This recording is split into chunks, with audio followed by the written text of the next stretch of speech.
Hello everyone, welcome to Judiciary Gold. My name is Shubham Upadhyay and I'm the project head of Judiciary Gold. And welcome to Judiciary Conclave. आज के इस session में हम specifically बात करने वाले हैं how to deal with or how to prepare for translation paper in any of the judicial services examination. जब हम जुडिशियल सर्विसेज एग्जामिनेशंस में ट्रांसलेशन के पेपर को प्रिपेयर करते हैं तो कई बार कई स्टूडेंट्स को बहुत इश्यूज फेस करने पड़ते हैं। जो इंग्लिश मीडियम के स्टूडेंट्स होते हैं उन एस्पिरेंट्स को प्रॉब्लम होती है हिंदी में ट्रांसलेशन करने की, और हिंदी मीडियम के स्टूडेंट्स को प्रॉब्लम आती है इंग्लिश ट्रांसलेशन में। सो आज की इस पर्टिकुलर सेशन में हम लोग डिस्कस करेंगे कि इस प्रॉब्लम को कैसे सॉल्व किया जाए और कैसे आप उस परफेक्शन लेवल तक पहुंच सकते हैं इन टर्म्स ऑफ ट्रांसलेशन, जहां पे आपका अनुवाद किसी भी तरीके से ना बिगड़े और आप जज बन सकें। इसलिए क्योंकि ये एक बहुत ही डिसाइडिंग फैक्टर होता है ट्रांसलेशन का पेपर, जो आपको मेरिट में पहुंचा सकता है। So that's what we are going to discuss in this particular session of how to prepare for translation for judicial services examination. So let's get started with our first slide. So, how to prepare for translation for judicial service examination? इसकी शुरुआत कैसे होती है? सबसे पहले तो the selection of the state.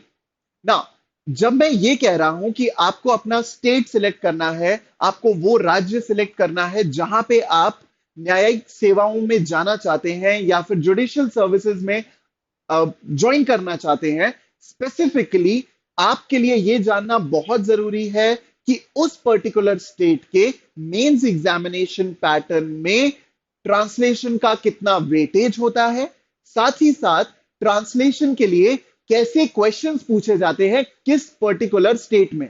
हम लोग दो सबसे बड़े स्टेट्स के बारे में आज बात करने वाले हैं, एक होगा यूपी और दूसरा होगा मध्य प्रदेश। तो इनके एग्जाम्पल्स के थ्रू हम समझेंगे कि हम अपनी ट्रांसलेशन की इस जर्नी को कैसे प्रिपेयर कर सकते हैं। तो सबसे पहली तो स्टेज होगी सिलेक्शन ऑफ योर स्टेट। जो भी स्टेट आप टारगेट कर रहे हैं, क्या उसमें ट्रांसलेशन आ रहा है, नहीं आ रहा है, और अगर आ रहा है तो कैसा आ रहा है। उसके बाद दूसरी चीज जो हम देखते हैं that is understanding the pattern of translation based question. अब अगर मध्य प्रदेश और यूपी पीसीएसजे को हम कंपेयर करें तो मध्य प्रदेश में आते हैं सिंगल वन लाइनर क्वेश्चंस, जिन्हें कि आपको ट्रांसलेट करना होता है इंग्लिश टू हिंदी और हिंदी टू इंग्लिश में। बट ऐसा यूपी पीसीएसजे में नहीं होता। यूपी पीसीएसजे में आपके क्वेश्चंस पैराग्राफ बेस्ड होते हैं और वहां पे पैराग्राफ्स को पैराग्राफ्स में कन्वर्ट किया जाता है from Hindi to English and vice versa. तो यही चीज आपके लिए समझना जरूरी है कि why you need to have a good selection of your state, क्योंकि अगर आप स्टेट सिलेक्शन करेंगे तो ही आप समझ पाएंगे कि आपको किस पैटर्न के लिए प्रिपेयर्ड रहना होगा एग्जामिनेशन में, अपने मेंस एग्जामिनेशन में। अब चलते हैं हमारी नेक्स्ट स्लाइड की तरफ। तो रीसेंट ट्रेंड क्या रहा है, what has been the recent trend of translation paper in various judiciary examination.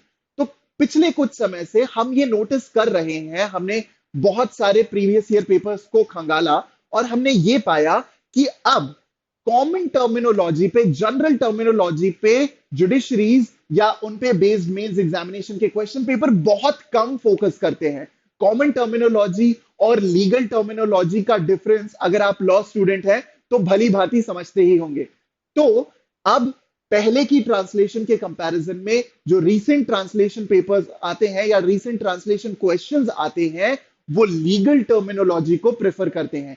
यानी कि जैसे पहले आपको normal Hindi to English, English to Hindi translation करना होता था, अब क्वेश्चंस का नेचर कुछ ऐसा होता है जिसमें ज्यादा फोकस होता है लीगल टर्मिनोलॉजी का, English to Hindi and Hindi to English translation. So पुराना ट्रेंड था कि पैराग्राफ बेस्ड क्वेश्चंस होते थे और जनरली वो क्वेश्चंस कॉमन टर्मिनोलॉजी के थे। बट नया ट्रेंड ये बोलता है कि आपको लीगल टर्मिनोलॉजी का अच्छा ज्ञान होना चाहिए, अच्छी नॉलेज होनी चाहिए, ताकि आप English to Hindi and Hindi to English conversion या रादर ट्रांसलेशन कर सकें शब्दों का। अब चलते हैं हमारी नेक्स्ट स्लाइड की तरफ। तो हाउ टू एस ट्रांसलेशन, भाई ये तो देख लिया कि नया ट्रेंड ये बोलता है कि लीगल टर्मिनोलॉजी हमें प्रिपेयर करनी होगी, लेकिन लीगल टर्मिनोलॉजी को प्रिपेयर करना भाई हलवा बनाने जैसा आसान काम तो है नहीं। तो obviously there are certain tricks to ace the translation, to ace the legal translation जो आपके मेंस के पेपर में आएगा। तो सबसे पहली ट्रिक तो ये है कि अगर आप जुडिशरी एग्जामिनेशन के लिए प्रिपेयर कर रहे हैं तो बाय अ डिग्लॉट एडिशन। डिग्लॉट एडिशन मतलब वो एडिशन बेयर एक्ट का जो कि आपको इंग्लिश और हिंदी दोनों ही अनुवाद, दोनों ही ट्रांसलेशंस प्रोवाइड करे। बायलिंगुअल बेयर एक्ट खरीदने का ये बेनिफिट होता है कि जब आप इंग्लिश में या फिर जब आप हिंदी में किसी भी एक स्टैट्यूट को, किसी भी एक विधि को पढ़ते हैं तो आप साथ ही साथ उसका इंग्लिश ट्रांसलेशन भी दूसरे पेज पर देखते चल सकते हैं। इसमें फायदा क्या है? फायदा यह है कि एक ही टाइम पे आप दो चीजें प्रिपेयर करेंगे। पहला तो वो सब्जेक्ट और दूसरा उस सब्जेक्ट की language, which plays a very very crucial role जब आप खुद को ट्रांसलेशन के लिए प्रिपेयर करते हैं। तो उसकी शुरुआत हमेशा डाइग्लॉट या डिग्लॉट एडिशन ऑफ बेरैक्ट से करें, जिससे आपको हिंदी और इंग्लिश ट्रांसलेशन लीगल टर्मिनोलॉजी में समझने में कोई दिक्कत ना हो। उसके बाद बारी आती है make your own legal glossary की। ये लीगल ग्लॉसरी आपको प्रोवाइड करेगी English to Hindi translation, Hindi to English translation, जो आप अपने सब्जेक्ट्स को रीड करते टाइम बना सकते हैं। अदर देन योर सब्जेक्ट्स, आप लीगल टर्मिनोलॉजी का एक पर्टिकुलर ग्लॉसरी इसलिए भी क्रिएट कीजिए क्योंकि वो एक जनरलाइज्ड आपको आइडिया देता है कि जब आप उसका रिवीजन करके जाएं तो आपके दिमाग में बेसिकली पूरी तरीके से लीगल टर्मिनोलॉजी क्लियर होगी, ना सिर्फ इंग्लिश में बल्कि हिंदी में भी। उसके बाद जब हम बात करते हैं एक सब्जेक्ट वाइज स्पेसिफिक डिक्शनरी की, तो ये डिक्शनरी आपको बहुत ही शॉर्ट में बनानी होगी subject wise for civil law, criminal law and for constitution. ऐसा इसलिए बता रहा हूं क्योंकि अगर आप प्रीवियस ईयर क्वेश्चन पेपर्स को देखें तो उसमें आपको एक बेसिक आइडिया लगेगा कि सिविल लॉ रिलेटेड ट्रांसलेशंस होते हैं, क्रिमिनल लॉ रिलेटेड ट्रांसलेशन होते हैं और एक कॉन्स्टिट्यूशन की बेसिक टर्मिनोलॉजी से रिलेटेड भी क्वेश्चंस पूछे जाते हैं ट्रांसलेशन में। तो अगर आप एक सब्जेक्ट वाइज डिक्शनरी बनाते चलें, सब्जेक्ट वाइज ग्लॉसरी बनाते चलें, तो आपको ना सिर्फ एक जनरल आइडिया होगा लीगल टर्मिनोलॉजी के ट्रांसलेशन का, बल्कि आपको सब्जेक्ट स्पेसिफिक भी एक सफिशिएंट नॉलेज हो जाएगा, जिससे you will have a holistic preparation और rather a comprehensive preparation for that particular subject as well as law in toto. क्योंकि विधि की जानकारी के लिए यह समझना आप लोगों को जरूरी है कि जितनी चीजें आप इंग्लिश और हिंदी दोनों भाषाओं में पढ़ेंगे उतना ही आपके दिमाग में क्लैरिटी आएगी as to the paper of translation. अब चलते हैं हमारी नेक्स्ट स्लाइड की तरफ। तो भाई अब सबसे बड़ा सवाल आता है कि ट्रांसलेशन को कितना टाइम दिया जाए। तो ट्रांसलेशन के लिए स्पेसिफिकली आप रोज अगर 1 घंटे देंगे तो वो सफिशिएंट होगा। अगर आप 45 मिनट्स टू 1 आवर भी ट्रांसलेशन को देते हैं, अपनी एक ग्लॉसरी क्रिएट करते हैं, अपनी एक डिक्शनरी क्रिएट करते हैं, सब्जेक्ट वाइज बेयर एक्ट की रीडिंग करते चलते हैं, तो 1 घंटा other than your subject reading, 1 घंटा स्पेसिफिकली ट्रांसलेशन के लिए मोर देन इनफ है। अगर आप उस टाइम में अपनी एक ग्लॉसरी डेवलप करते चलेंगे, उस ग्लॉसरी को बार बार रिवाइज करते चलेंगे, ट्रांसलेशन के क्वेश्चंस प्रैक्टिस करते चलेंगे जो प्रीवियस ईयर पेपर्स में आए हैं, तो ये आपके लिए एक बहुत बड़ा असेट होगा जब आप मेंस एग्जामिनेशन की प्रिपरेशन करेंगे। अब हम आपके लिए लाए हैं कुछ बेसिक सैंपल्स ऐसे क्वेश्चंस के जिन्हें देख के आप एक आइडिया लगा सकते हैं कि ट्रांसलेशन बेस्ड क्वेश्चंस आते कैसे हैं। तो लेट्स सी फर्स्ट सैंपल। तो पहले सैंपल में आपके सामने है, पिक्चर की क्वालिटी पे मत जाइएगा, सिर्फ कंटेंट की क्वालिटी पे फोकस कीजिएगा। पहली पिक्चर में है आपके सामने यूपी पीसीएसजे का लास्ट पेपर का ट्रांसलेशन। इस ट्रांसलेशन में आप देख सकते हैं कि translate the following passage into English, Hindi to English and English to Hindi, दोनों ट्रांसलेशन यहां पे दिए हुए हैं और साथ में उसका वेटेज भी लिखा हुआ है 40-40 नंबर का। यानी कि कोई भी पर्टिकुलर ट्रांसलेशन जो आप करेंगे यूपीपीसीएसजे में, चाहे वो इंग्लिश टू हिंदी हो, चाहे वो हिंदी टू इंग्लिश हो, both are going to carry 40 marks each, यानी 80 नंबर सिर्फ और सिर्फ आपको ट्रांसलेशन के मिलेंगे। तो इसका एक बहुत ही डिसाइसिव रोल होगा, बहुत ही गेम चेंजर रोल होगा इन योर प्रिपरेशन। अब जैसा आप यहां पे देख सकते हैं, प्राचीन काल में हिंदी इंग्लिश टू हिंदी की बात करें, फाइन, हिंदी टू इंग्लिश की बात करें, तो प्राचीन काल में विक्रमादित्य नाम का राजा इस देश में राज्य करता था। वह बड़ा न्यायी राजा था। आज भी लोग उसके न्याय की प्रशंसा करते हैं। यहां पे एक जनरलाइज्ड स्टोरी फॉर्मेट में आपको वो पूरा का पूरा पैसेज दिया है हिंदी में, जिसको आपको कन्वर्ट करना होता है इंग्लिश में। वैसे ही जब आप इंग्लिश को रीड करें या इंग्लिश टू हिंदी ट्रांसलेशन का क्वेश्चन देखें, विच इज क्वेश्चन नंबर 4, उसमें दिया है, even during the brief span of our lifes we have seen these two forces at play in India and the world at large, the forces of constructive and creative effort and the forces of destruction. ये भी एक general passage है, ये भी एक general English terminology की बात करता है, जिसका जब आप ट्रांसलेशन करेंगे तो वो जनरल हिंदी में ही होगा। यानी कि समझने वाली बात क्या है, यूपीपीसीएसजे जो भी एस्पिरेंट्स टारगेट करने की सोच रहे हैं नेक्स्ट ईयर, यूपीपीसीएसजे का by very very high probability हमें नोटिफिकेशन देखने को मिलेगा मार्च अप्रैल के आसपास। हो सकता है उससे पहले भी आ जाए, लेकिन मार्च अप्रैल के आसपास यूपीपीसीएसजे का आपको नोटिफिकेशन देखने को मिल सकता है। तो वो स्टूडेंट्स, वो एस्पिरेंट्स ये ध्यान रखें कि यूपीपीसीएसजे में कुछ इस टाइप का ट्रांसलेशन आता है, which is to be aced in order to make sure कि आप इन पर्टिकुलर टाइप के ट्रांसलेशंस को प्रॉपरली कर पाए। ये ट्रांसलेशंस इजी होते हैं in comparison to any translation जो पूरी तरीके से लीगल टर्मिनोलॉजी पे आए, क्योंकि इन ट्रांसलेशंस में किसी एक लाइन का मीनिंग या उसके ट्रांसलेशन को करने के लिए आपके पास सपोर्ट होता है उसकी पहले की लाइंस को पढ़ने का और उसकी बाद की लाइंस को पढ़ने का।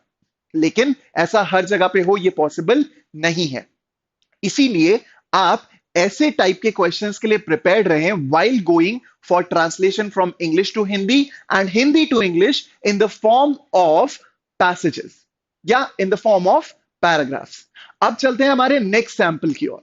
तो ये नेक्स्ट सैंपल आप लोग देख सकते हैं अपनी स्क्रीन पे, जो कि मध्य प्रदेश जुडिशरी का ट्रांसलेशन का पेपर है लास्ट ईयर का, या लास्ट जो एग्जामिनेशन हुआ था 2019 का, उसका मेंस का पेपर है आपकी स्क्रीन पे। तो इस स्क्रीन में आप लोग स्पेसिफिकली देख सकते हैं, यहां पे हिंदी टू इंग्लिश ट्रांसलेशन है और इंग्लिश टू हिंदी ट्रांसलेशन हम लोग अगले सैंपल में देखेंगे। वहां पे आप एक बहुत बेसिक चीज नोटिस करेंगे, वो ये है कि ये पूरा का पूरा ट्रांसलेशन जो है वो पैसेज बेस्ड नहीं है बल्कि सेंटेंस बेस्ड है। तो यहां पे आपके पास जो पैसेज की 2 लाइन ऊपर 2 लाइन नीचे पढ़ के समझने वाला जो एक बहुत अच्छा बेनिफिट होता है वो आपको नहीं मिलता।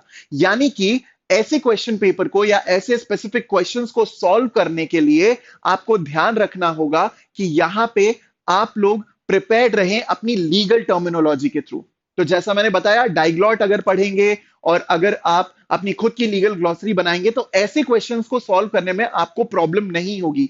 यहां पे आप हिंदी ट्रांसलेशन जो या जो हिंदी क्वेश्चन देख रहे हैं वो लीगल टर्मिनोलॉजी बेस्ड है, जनरल हिंदी नहीं है। सामान्य भाषा, सामान्य हिंदी भाषा यहां पे यूज नहीं की गई है।